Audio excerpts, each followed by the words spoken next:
I'm John from Mendez Marine, and we're doing this month's motorboat and yachting video on fuel consumption and how to save yourself a pretty penny. We're just going to do some exercises using the speed of the boat. We're going to do them up tide and down tide, so we eliminate any tidal factors, and try and give an estimation of what's the best cruising speed for this boat and how to use the fuel more efficiently. For our experiment, we're going to run the boat at steady revs to give us a steady speed. We're going to choose some displacement speeds, 6, 7, which is pretty much our maximum displacement speed, and then in 2-knot increments, so 8, 10, 12, 14 and 16. And at each of those speeds, and we're going to use the GPS to give us our speed because we're going to do it up tide and down.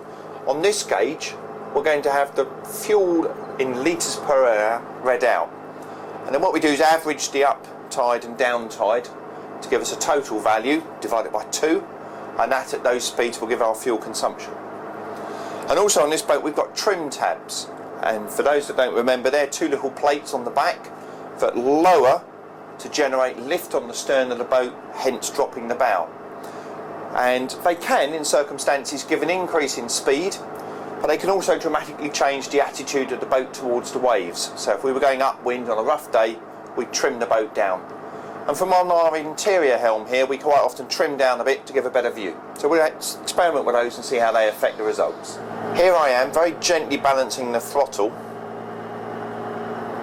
And I'm trying to get this figure here to be reading 6 knots reasonably steadily. We just need probably another 59, 5.9, another fraction of revs maybe. Oh no, we're just there. Let's see it hold for a little bit. And then I'm now looking at the gauge in front of me, which gives the litres per hour used. So this is saying 6.4 litres of fuel in this direction. We're gently into the bit of tide that we've got running out here. Nice calm sea state, not too much wind. And then we're compiling a little table so that when we go the other way, down tide, and it's downwind as well today, we can make sure that the figures are consistent. So if we use the same GPS speed, 6 knots going the other way, it should use a little bit less throttle because we've got some help.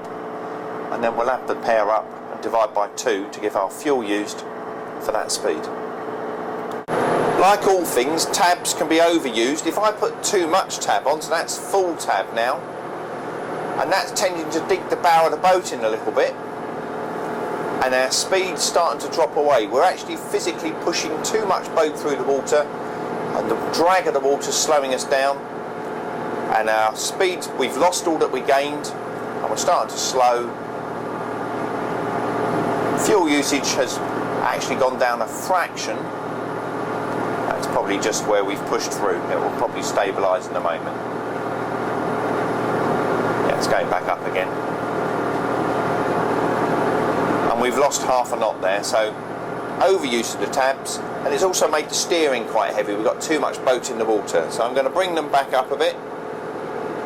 Practice with this boat has shown that about half tabs is quite comfy, and it is just practice you need to feel where you need it to be. Okay, now we're just coming onto the cusp of planing. We've got a steady 12 knots this time.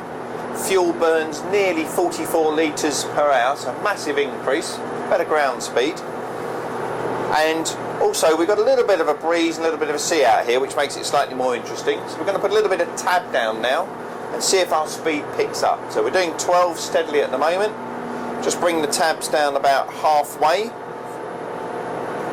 fraction over halfway there. Quite quick acting these, and hopefully once this wash has gone through we'll see a steady increase in our speed. There we go, up to 12.5 knots with the same, in fact our fuel's decreased a fraction, but our GPS speed here, we're up to 12.5 knots, so we've gained half a knot and a fraction of less fuel usage, and all we've done is push a button. One of the other great things that you can control on your boat is how much weight you carry. There's 3 things you can easily address. How much fuel you've got. If you're only doing short trips, having it full to the top whilst a nice security blanket can be a lot of extra junk.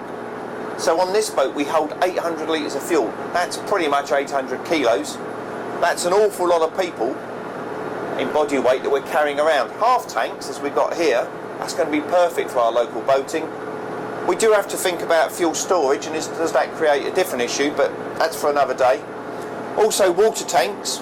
We've reduced the amount of water in the boat from the full 320 litres when you're going boating for a day, so we've got about 60, that's plenty.